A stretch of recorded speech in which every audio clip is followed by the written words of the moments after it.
Señor se tuvo que ir por sinvergüenza y por mentiroso.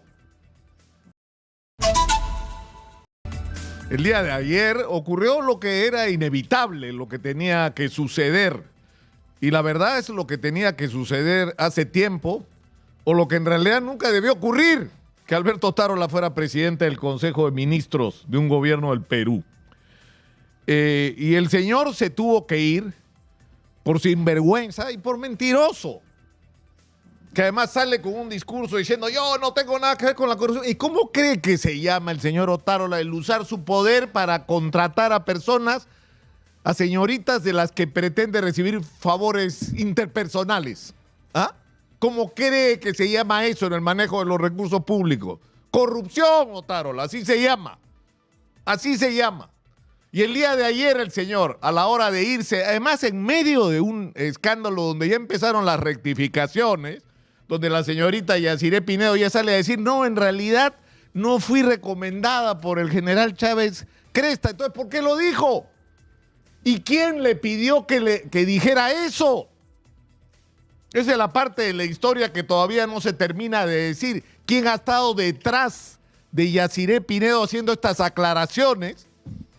Donde al final han metido hasta Vizcarra, es una cosa ya ridícula simplemente, ¿no? O sea, yo creo que el señor Vizcarra tiene cuentas con la justicia que tiene que saldar y que si en el Perú hay justicia va a tener que pagar por lo que hizo durante su gobierno y durante su gestión como ministro.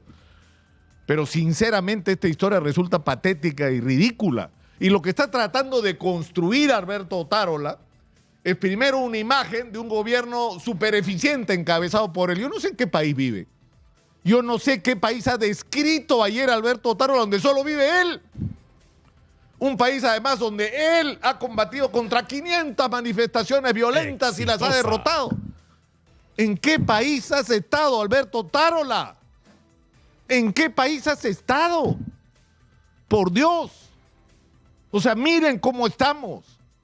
Miren cómo estamos, una crisis de inseguridad simplemente irrespirable. Lo que ha pasado en Zarumilla, asesinan al exalcalde ayer. Y pasa por todo el país, la gente agobiada por los secuestros, las extorsiones, los asesinatos, los robos, la corrupción desatada en todos los niveles. Una situación económica asfixiante para la gente, donde la cifra más reveladora de lo que está ocurriendo, porque además fíjense, el mal, o sea, la improvisación. O sea, hay que dar gracias a Dios los que tienen fe de que no ha habido fenómeno del Niño. Porque con unas lluvias que son comunes, las lluvias de todos los años, hay un desastre en montones de pueblos del Perú. ¿Por qué? Porque no se hicieron las cosas que tenían que hacerse, porque había 6, 7 instituciones metiendo la mano y con presupuesto para enfrentar un solo problema, que era la prevención y el de prepararnos para las lluvias, que felizmente no fueron lo que se temía podían ser, felizmente. Pero con todo, fíjense ustedes lo que está sufriendo la gente. Es decir, este ha sido el gobierno de la improvisación, del show mediático, del espectáculo, de decirnos cosas que no son ciertas, del no tener respuesta coherente para nada, de no tener ninguna perspectiva. Lo único que les interesaba era estar enchufados en el poder hasta el 2026. ¿Para qué? ¿Para qué quiere la gente el poder si no sabe qué hacer con él? Para beneficiarse, pues, y la verdad se va a saber porque ahora hay que levantar la alfombra.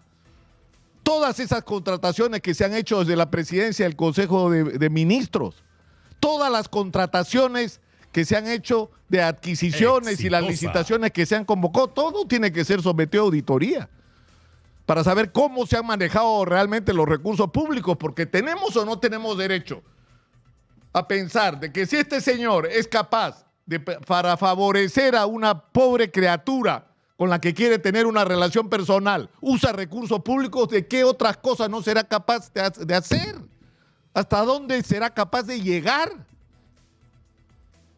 Entonces, y todo esto en un contexto donde tenemos un presupuesto de la República que ya nos enteramos de que tiene un serio problema por los niveles de endeudamiento que implica, y por otro lado que está desfinanciado.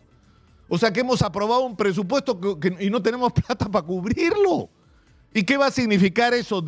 O sea, incumplimientos de compromisos perro muerto a gente con la cual hay deudas sociales pendientes, despidos de trabajadores. Es decir, ¿qué es lo que vamos a hacer para enfrentar esta situación? Y todo eso es resultado del gobierno del señor Alberto Otárola, que además ahora pretende salir con el mensaje, porque él ya está en campaña electoral, ¿ah? Él está en campaña electoral, él mete a Vizcarra porque cree que Vizcarra va a ser candidato, iluso él y Vizcarra, ¿no? De que Vizcarra va a ser candidato, y mete a Antauro Humala, como que él va a ser el que va a parar a Antauro Humala. Como si Antauro Humala tuviera alguna posibilidad de ser presidente de este país en algún momento, y no porque lo saquen con maniobras judiciales, sino porque su discurso no tiene nada que ver con la realidad del Perú moderno que vivimos. Él vive 70 años atrás o 60 años atrás. Él sueña con Velasco Alvarado. Entonces, yo creo que la situación es sinceramente muy, muy grave, y la irresponsabilidad de Dina Boluarte de haber puesto una persona como este señor Alberto Otárola, que solo Dios sabe por qué tiene tanto poder sobre ella, por qué ha sido capaz de sostenerse tanto tiempo, cómo ha sido capaz de hacer un gobierno tan malo, donde la cifra más significativa y dolorosa es que está ocurriendo en el Perú algo de lo que no estamos hablando con la responsabilidad que amerita: la gravedad de la información. En el Perú se han empezado a ir, sobre todo los jóvenes, huyendo de un país que no les ofrece esperanza. Esto solo nos pasó en el gobierno de Alan García, y podía explicarse que en el momento de incertidumbre, de confrontación, cuando ganó las elecciones Pedro Castillo y la señora Keiko se negaba a reconocer el resultado y la gente pensaba que no venía el comunismo, ¿no? Y ya se olvidaron, porque también se olvidó Otárola de que él llamó a votar por Pedro Castillo. Él salió a decir: voten por Pedro Castillo. Eso hizo Alberto Otárola, ya no se acuerda. Pero lo cierto es que uno puede entender que en esa circunstancia era explicable que ante la incertidumbre los peruanos que tuvieran la posibilidad se fueran, ante el miedo y la incertidumbre con respecto al destino del país. Pero las peores cifras son las del año pasado, cuando ya no estaba Castillo, cuando gobernaba Dina Boluarte, y en realidad el que gobernaba era Alberto Otárola. Más de 450,000 peruanos se van para no volver cada año, y la cifra que se nos viene es aún peor. Esa es la señal de una juventud, sobre todo, que le perdió fe a su país. Y realmente no podemos seguir en esta situación. No tenemos derecho a seguir en esta situación. Quienes tienen en este momento los resortes de la decisión no son las personas que corresponden, y tenemos que encontrar con imaginación, con audacia, con responsabilidad, una salida a esta situación.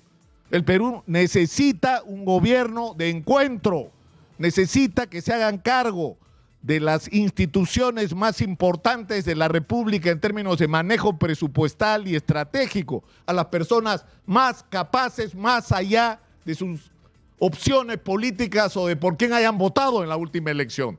Necesitamos a los mejores para enfrentar una situación tan compleja como esta, en una perspectiva donde nadie puede pretender cambiar las reglas de juego para ver si acomoda toda la ficha para ganar las elecciones el 2016, como está haciendo el Congreso hoy.